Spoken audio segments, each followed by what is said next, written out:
Hello hi friends, welcome to my cooking channel. ನಾನಿವತ್ತು ಒಂದು ಒಳ್ಳೆ ಹುರುಳಿಕಾಳಿನ ಸಾಂಬಾರನ್ನು ಮಾಡ್ತಾಯಿದ್ದೀನಿ. ಇದು ಮಳೆಗಾಲದ ಟೈಮಲ್ಲೆಲ್ಲ ತುಂಬ ಒಳ್ಳೆಯದಾಗ್ತದೆ.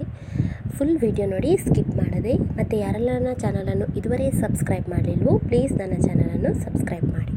ಬನ್ನಿ ಫ್ರೆಂಡ್ಸ್, ಹೇಗೆ ಮಾಡ್ತೇನಂತ ನಾನು ಹೇಳಿಕೊಡ್ತೇನೆ. ನೋಡಿ ಫ್ರೆಂಡ್ಸ್, ನಾನೊಂದು 1/4 ಕಪ್ಪಿನಷ್ಟು ಹುರುಳಿಕಾಳನ್ನು ತೊಗೊಂಡಿದ್ದೇನೆ. ನೋಡಿ, ಇದು ಈ ರೀತಿ ಆಗ್ತದೆ ರೆಸಿಪಿ. ಇದಕ್ಕೆ ನಾನು ರುಬ್ಬಲಿಕ್ಕೆ ಮಸಾಲೆಗೆ 3 ಸ್ಪೂನಷ್ಟು ನೋಡಿ ಬ್ಯಾಡಗಿ ಮೆಣಸು ತೊಗೊಂಡಿದ್ದೀನಿ. ನಂತರ 3 ಸ್ಪೂನಷ್ಟು ಕೊತ್ತಂಬರಿ ಬೀಜ, 2 ಸ್ಪೂನಷ್ಟು ಜೀರಿಗೆ, 1/4 ಸ್ಪೂನ್ ಸಾಸಿವೆ, 1/4 ಸ್ಪೂನ್ ಮೆಂತೆ, ಇಷ್ಟನ್ನು ತೊಗೊಂಡು ಒಂದು ಚಿಕ್ಕ ಬಾಣಲೆಗೆ ಒಂದು ಸ್ವಲ್ಪ ಎಣ್ಣೆ ಹಾಕಿ 1-2 ಸ್ಪೂನಷ್ಟು ಇದನ್ನು ಈಗ ಸ್ವಲ್ಪ ಕೆಂಪಗಾಗುವವರೆಗೆ ಫ್ರೈ ಮಾಡುವ, ಅಂದರೆ ಹಸಿ ವಾಸನೆ ಹೋಗುವವರೆಗೆ ಫ್ರೈ ಮಾಡುವ. ನಾವು ಇದನ್ನು ಫ್ರೈ ಮಾಡಿದ ಹಾಗೆ ಹಾಕಿದರೆ ಅಷ್ಟು ರೆಸಿಪಿ ಒಳ್ಳೆಯದಾಗೋದಿಲ್ಲ. ಅದಕ್ಕೆ ಎಲ್ಲ ರೆಸಿಪಿ ಮಾಡುವಾಗ ಸಹ ನಾವು ಸಾಂಬಾರು ಪದಾರ್ಥನೆಲ್ಲ ಈ ರೀತಿ ಫ್ರೈ ಮಾಡಿ ತಗೊಳ್ಬೇಕು. ಇದನ್ನೀಗ ತೆಗೆದಿಟ್ಕೊಳ್ತೇನೆ. ನಂತರ ನೋಡಿ, ನಾನು ಇದಕ್ಕೆ 1.5 ಹೋಳಿನಷ್ಟು ತೆಂಗಿನ ತುರಿಯನ್ನು ಉಪಯೋಗಿಸ್ತೇನೆ. ನಂತರ ನೋಡಿ, 1 ಸ್ಪೂನಷ್ಟು ಉದ್ದಿನಬೇಳೆ, 3 ಎಸಳು ಬೆಳ್ಳುಳ್ಳಿ, 1 ಈರುಳ್ಳಿ, ನಂತರ 2 ಎಸಳು ಕರಿ ಲೀವ್ಸ್. ಇದನ್ನು ಸಹ ಈ ಚಿಕ್ಕ ಬಾಣಲೆಗೆ ಹಾಕಿ ಒಂದು ಸ್ವಲ್ಪ ಎಣ್ಣೆ ಹಾಕಿ ಚೆನ್ನಾಗಿ ಫ್ರೈ ಮಾಡ್ತೇನೆ. ಉದ್ದಿನಬೇಳೆ ಹಾಕೋದ್ರಿಂದ ಒಳ್ಳೆ ಟೇಸ್ಟ್ ಬರ್ತದೆ ಮತ್ತು ಯಾವುದೇ ರೆಸಿಪಿ ಮಾಡುವಾಗ ತುಂಬ ಒಳ್ಳೆಯದಾಗ್ತದೆ. ನೋಡಿ, ಇಷ್ಟು ತೆಂಗಿನಕಾಯಿ ತೊಗೊಂಡಿದ್ದೇನೆ. ನಂತರ ಒಂದು ಬಾಣಲೆಗೆ 1/2 ಕಪ್ನಷ್ಟು, ಅಂದರೆ ಎಷ್ಟು ತೊಗೊಂಡಿದ್ದೇವೆ ಹುರುಳಿಕಾಳನ್ನು ಹಾಕಿ ಚೆನ್ನಾಗಿ ಚಟಪಟ ಅನ್ನೋವರೆಗೆ ಅದನ್ನು ಚೆನ್ನಾಗಿ ಹುರಿಬೇಕು. ಇದೊಂದು ಬೇರೆಯೇ ರೆಸಿಪಿ. ಮಳೆಗಾಲದ ಟೈಮಲ್ಲೆಲ್ಲ ಈ ರೀತಿಯೆಲ್ಲ ಹುರುಳಿಕಾಳಿನ ಸಾಂಬಾರೆಲ್ಲ ಮಾಡಿ ತಿಂದರೆ ತುಂಬ ರುಚಿಯಾಗ್ತದೆ. ನಾಲಿಗೆ ರುಚಿ ಕೆಟ್ಟೋಗಿದ್ರೆ ಸಹ ತುಂಬ ಒಳ್ಳೆಯದಾಗ್ತದೆ, ತುಂಬ ಟೇಸ್ಟ್ ಆಗ್ತದೆ. ನೋಡಿ, ಇದು ಹುರುಳಿಕಾಳನ್ನು ಚೆನ್ನಾಗಿ ಚಟಪಟವನ್ನವರೆಗೆ ನಾವು ಹುರಿಬೇಕು. ಇದರ ರೆಸಿಪಿ ಸಹ ತುಂಬ ಒಳ್ಳೆಯದಾಗ್ತದೆ. ನೋಡಿ, ಈಗ ನಾನು ನಿಮಗೆ ತೋರಿಸ್ತೇನೆ. ನೋಡಿ, ಈ ರೀತಿ ಸ್ವಲ್ಪ ಕಪ್ಪಗಾಗ ಬ್ರೌನಿಷ್ ಆಗುವವರೆಗೆ ನಾವು ಚೆನ್ನಾಗಿ ಹುರಿದುಕೊಂಡು ತಗೊಳ್ಬೇಕು. ನಂತರ ಒಂದು ಬಾಣಲೆಗೆ 2 ಸ್ಪೂನಷ್ಟು ತೆಂಗಿನೆಣ್ಣೆ ಹಾಕಿ ಅದಕ್ಕೆ ಸ್ವಲ್ಪ ಸಾಸಿವೆ, 1 ಸ್ಪೂನಷ್ಟು ಜೀರಿಗೆ, 2 ಬ್ಯಾಡಗಿ ಮೆಣಸು ಒಗ್ಗರಣೆಗೆ, ನಂತರ 2 ಟೊಮ್ಯಾಟೊ ಮತ್ತು 2 ಈರುಳ್ಳಿಯನ್ನು ಚೆನ್ನಾಗಿ ಸಣ್ಣದಾಗಿ ಕಟ್ ಮಾಡಿದ್ದನ್ನು ಹಾಕ್ತಾಯಿದ್ದೇನೆ. ನಂತರ ಕಟ್ ಮಾಡಿದಂತಹ ಆಲೂಗಡ್ಡೆ, ಒಂದು 5 ಆಲೂಗಡ್ಡೆ ತೊಗೊಂಡಿದ್ದೇನೆ. ಬೇಕಿದ್ರೆ ಹಾಕ್ಬೋದು, ಆಲೂಗಡ್ಡೆ ಚೆನ್ನಾಗಿ ಆಗ್ತದೆ. ಸ್ವಲ್ಪ ದಪ್ಪ ಆಗಬೇಕಂತ ನಾನು ದಪ್ಪ ಅಂದರೆ ರೆಸಿಪಿ ಸ್ವಲ್ಪ ತೆಳು ಆಗ್ತದಲ್ಲ, ಅದು ಸ್ವಲ್ಪ ದಪ್ಪನೇ ಆಗ್ತದೆ. ಆ ರೀತಿ ಹಾಕಬೇಕಂತ ನಾನು ಆಲೂಗಡ್ಡೆಯನ್ನು ತೊಗೊಂಡಿದ್ದೇನೆ. ಬೇಡಾದರೆ ನೀವು ಸ್ಕಿಪ್ ಮಾಡ್ಬೋದು. ನೋಡಿ, ನಾನು 5 ಆಲೂಗಡ್ಡೆ ಅಷ್ಟು ತೊಗೊಂಡಿದ್ದೇನೆ. ಇದನ್ನು ಸಹ ಎಣ್ಣೆಯಲ್ಲೇ ಚೆನ್ನಾಗಿ ಫ್ರೈ ಮಾಡುವ. ಟೊಮ್ಯಾಟೊ, ಈರುಳ್ಳಿ, ಆಲೂಗಡ್ಡೆ ಎಲ್ಲ ಹಾಕಿ ಮಾಡಿದರೆ ಹುರುಳಿಕಾಳು ಸಾಂಬಾರಂತೂ ಸೂಪರ್ ಆಗ್ತದೆ, ಅಷ್ಟು ರುಚಿಯಾಗ್ತದೆ. ನೋಡಿ, ಈಗ ಚೆನ್ನಾಗಿ ಎಣ್ಣೆಯಲ್ಲೇ ಹಾಗೆ ಫ್ರೈ ಮಾಡುವ.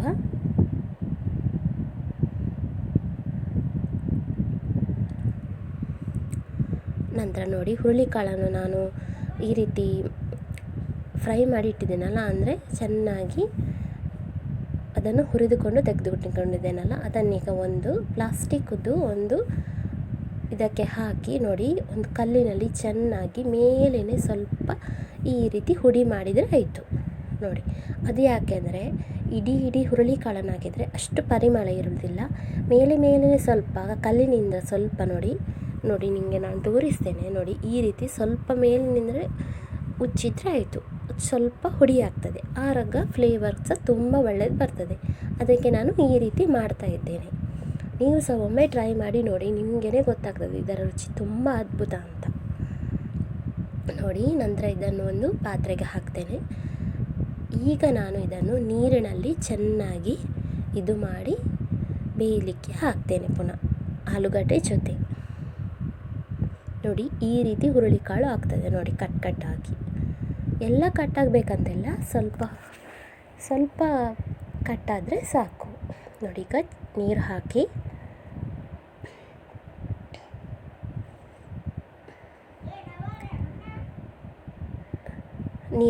ಅದನ್ನೀಗ ಚೆನ್ನಾಗಿ ನಾನು ಸ್ಮ್ಯಾಶ್ ಮಾಡಿ ನೋಡಿ, ಚೆನ್ನಾಗಿ ಅದನ್ನೀಗ ತೊಳೆದು ಈಗ ಬೇಯಿಸಿ ಇಟ್ಟಂತಹ ಆಲೂಗಡ್ಡೆ, ಈರುಳ್ಳಿ, ಟೊಮ್ಯಾಟೊ ಇದೆಲ್ಲ ಅದಕ್ಕೇ ಹಾಕ್ತೇನೆ ನೋಡಿ.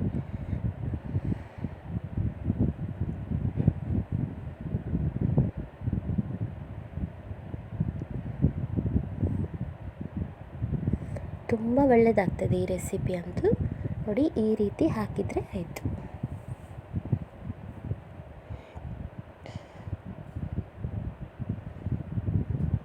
ಮಳೆಗಾಲಕ್ಕೆಲ್ಲ ತುಂಬ ಹೇಳು ಮಾಡಿಸಿದಂತಹ ರೆಸಿಪಿ ಇದು. ನಾಲಿಗೆಲ್ಲ ರುಚಿಯೆಲ್ಲ ತುಂಬ ಒಳ್ಳೆಯದಾಗ್ತದೆ. ಒಂದೇ ರೆಸಿಪಿ ತಿಂದು ತಿಂದು ನಾಲಿಗೆದು ರುಚಿ ಕೆಟ್ಟೋಗಿದ್ರೆ ಈ ರೀತಿ ಎಲ್ಲ ಹುರುಳಿಕಾಳಿನ ಸಾಂಬಾರು ತಿನ್ನಬೇಕು ಮಾಡಿ, ತುಂಬ ರುಚಿಯಾಗ್ತದೆ. ಈಗ ಚೆನ್ನಾಗಿ ಕುದಿ ಬರಲಿಕ್ಕೆ ಇಡುವ. ನೋಡಿ ಫ್ರೆಂಡ್ಸ್, ಈ ರೀತಿ ಹುರುಳಿಕಾಳನ್ನು ನಾನು ಚೆನ್ನಾಗಿ ಬಸಿದು ನೀರಿನಲ್ಲೇ ಕುದಿಲಿಕ್ಕೆ ಇಟ್ಟಂತಹ ಆಲೂಗಡ್ಡೆ, ಈರುಳ್ಳಿ ಮತ್ತು ಟೊಮ್ಯಾಟೊ ಜೊತೆಯೇ ನಾನು ಸೇರಿಸ್ತಾ ಇದ್ದೇನೆ ನೋಡಿ. ಉಳಿದಂತನ್ನು ಸಹ ನಾನು ಅದಕ್ಕೇ ಹಾಕ್ತೇನೆ. ಈಗ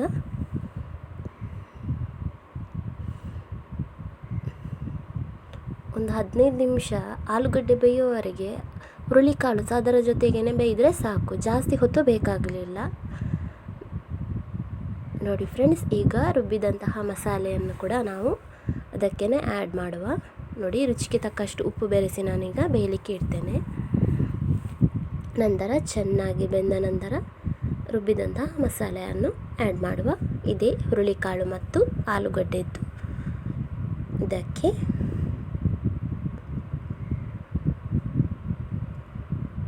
ನೋಡಿ. ಚೆನ್ನಾಗಿ ಕುದಿ ಬರ್ತಾ ಉಂಟು. ಇದು ರುಬ್ಬಿದಂತಹ ಮಸಾಲೆ.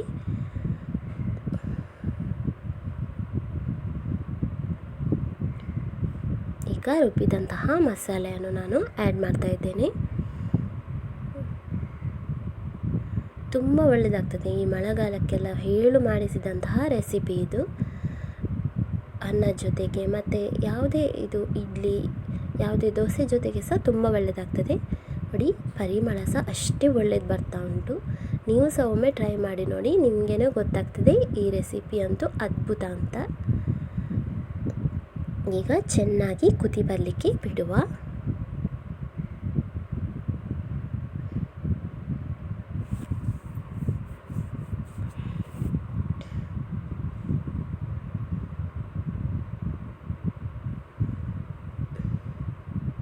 ನಾನು ಸ್ವಲ್ಪ ತೆಳುವೆ ಮಾಡಿ ತೊಗೊಂಡಿದ್ದೇನೆ. ಎಷ್ಟು ಬೇಕೋ ಅಷ್ಟು ತೆಳು ಮಾಡಿದರೆ ಸಾಕು ನೋಡಿ ಫ್ರೆಂಡ್ಸ್. ನೋಡಿ ಈಗ ರೆಸಿಪಿ ರೆಡಿ ಆಗ್ತಾ ಇದೆ. ನಾನು ಮಾಡಿದಂತಹ ಹುರುಳಿಕಾಳಿನ ಸಾಂಬಾರು ನಿಮಗೆ ತುಂಬ ಇಷ್ಟವಾದರೆ ಪ್ಲೀಸ್ ನನ್ನ ಚಾನಲನ್ನು ಸಬ್ಸ್ಕ್ರೈಬ್ ಮಾಡೋದನ್ನು ಮರಿಬೇಡಿ. ನನಗೆ ಇನ್ನಷ್ಟು ಸಪೋರ್ಟ್ ಮಾಡಿ. ಮಳೆಗಾಲಕ್ಕೆ ಹೇಳು ಮಾಡಿಸಿದಂತಹ ಹುರುಳಿಕಾಳಿನ ಅದ್ಭುತ ರುಚಿಯಾದ ಸಾಂಬಾರೀಗ ರೆಡಿ ಇದೆ. Thank you for watching.